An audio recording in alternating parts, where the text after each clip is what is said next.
Hello everyone, I'm Dr. Gloria Salazar from University of North Carolina in Chapel Hill, and it is my honor today to be interviewing Dr. Giloviczki, who is an emeritus professor at the Mayo Clinic of the Department of Surgery, as well as emeritus editor-in-chief for the Journal of Vascular Surgery. Today we're here at the TED conference to discuss the recent guidelines that were published this year regarding management of chronic venous disease, as well as superficial and deep treatments, which one comes first. And so today we're going to have a conversation about the guidelines and how does that apply into our clinical practice. So we'll get it started now. Dr. Giloviczki, so can you tell us a little bit about why the need to have such a guideline in the current state of treatments for venous disease? Well, first, let me tell you that I'm very pleased to have this opportunity to talk to you about the guidelines, which were just published in the January issue of the Journal of Vascular Surgery, Venous and Lymphatic Disorders.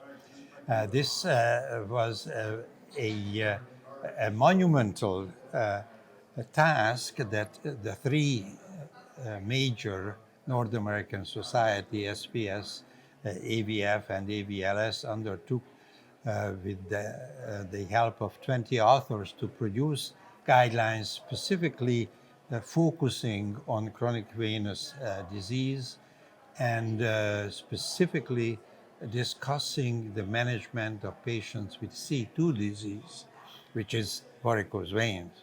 But of course, as you mentioned, many of these patients have associated deep vein obstruction or incompetence, and the management of these patients is also detailed in these guidelines, which are very important because we need evidence-based management of patients with varicose veins and chronic venous disease in this era when there is such a large increase in the number of venous procedures. Our society's responsibility is to define appropriate management of chronic venous disease, and the guidelines are extremely helpful to do that. Absolutely, and I was eager to read it, like when I saw it in Twitter, by the way, and then I read it right away, and I think it's very helpful to provide guidance, in particular because I think we are also relying a lot in the tools that we're using these days, like such as IVUS, intravascular ultrasound, and when you actually evaluate a patient with IVUS, you need to keep in mind that you need to really look at the obstruction and look at the stenosis and make sure that it's a real one, because you can have mimics of stenosis in IVUS. So part of the issue, also, I know it doesn't talk about IVUS in specific, but it does talk about IVUS as a tool. And Sure. Part of me feels like, you can use IVUS anytime, particularly if you're placing a stent, but if you do want to understand the criteria for stenting, I think it goes beyond just like the diameter and the area, but also the flow and how the patient's symptoms are. What do you recommend for C2 disease evaluation for superficial and deep? Of course, superficial, we do the reflux, but for the deep, what do you recommend for clinicians who are doing this work? Well, I think, number one, it is very important that we treat patients and not symptoms or not occlusions or not pathology, underlying pathology. We need to treat patients and then we need to treat the symptoms of the patients. And let's face it, C2 patients have lower extremity varicose veins.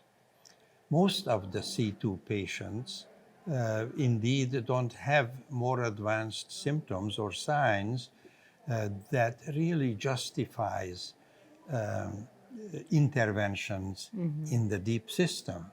So it is very important that most patients with C2 disease, if they have symptoms not related to proximal obstruction, if they don't have swelling, if they don't have venous claudication, very likely these are the patients who only need treatment of the superficial system and not the deep system. So it is very important that we temper our enthusiasm to do extensive evaluation of the deep system when the patients actually do not have symptoms of proximal deep venous obstruction or don't have symptoms of more advanced chronic venous insufficiency.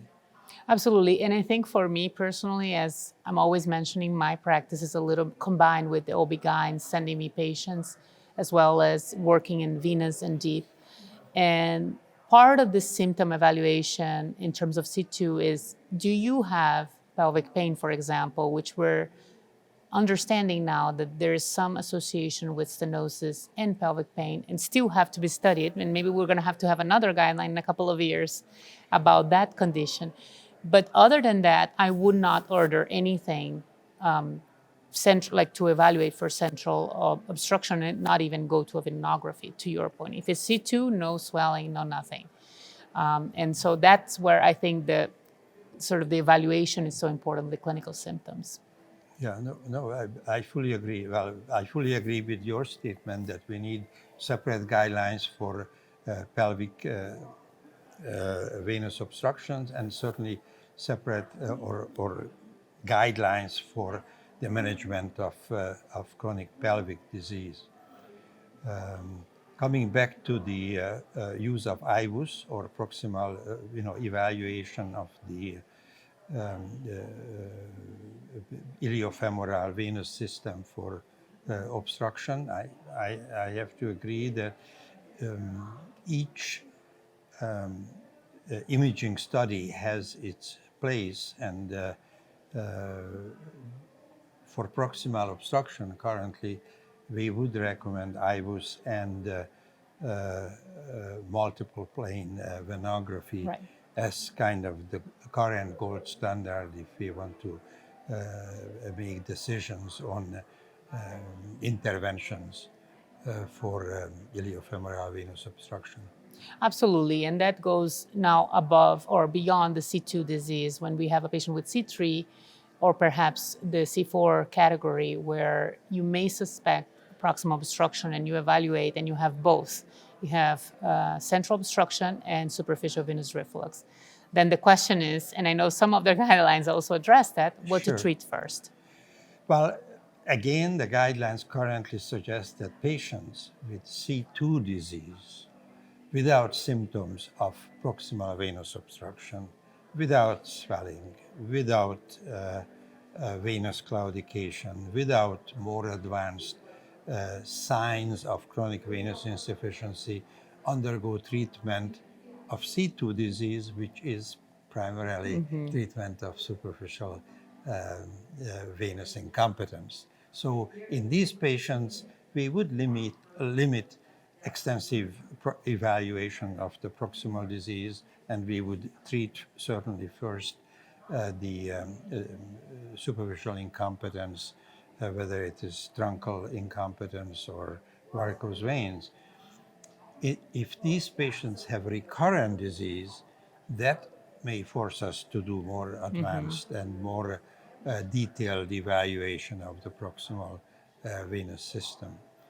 On the other hand, as you mentioned, if we have patients with C3 disease, which is limb swelling, then we really want to focus on symptoms of venous claudication, because if the patient has limb swelling, has venous claudication, then those are potentially the patients who have, especially in unilateral disease, who have underlying proximal venous obstruction. And then in those patients, we would recommend treatment of proximal disease almost first, sometimes even together with treatment of the superficial disease as well. But more advanced disease, clearly C3, C4, C5, C6, clearly treatment of the proximal obstruction is preferred, and that's what I would recommend. Absolutely. I think that the guidelines are really helpful. The paper is amazing. I would recommend everybody to read it after this discussion. I thank you very much for your time in sitting with me and discussing in depth with patients with C2 and proximal obstruction. And I thank the TED conference for having us today. Thank you very much. And till the next conference, thank you. Thank you very much. Again, January issue, Journal of Vascular Surgery, Venous and Lymphatic Disorders, guidelines for the management of patients with C2 disease, varicose veins. Wonderful. Thank you so much.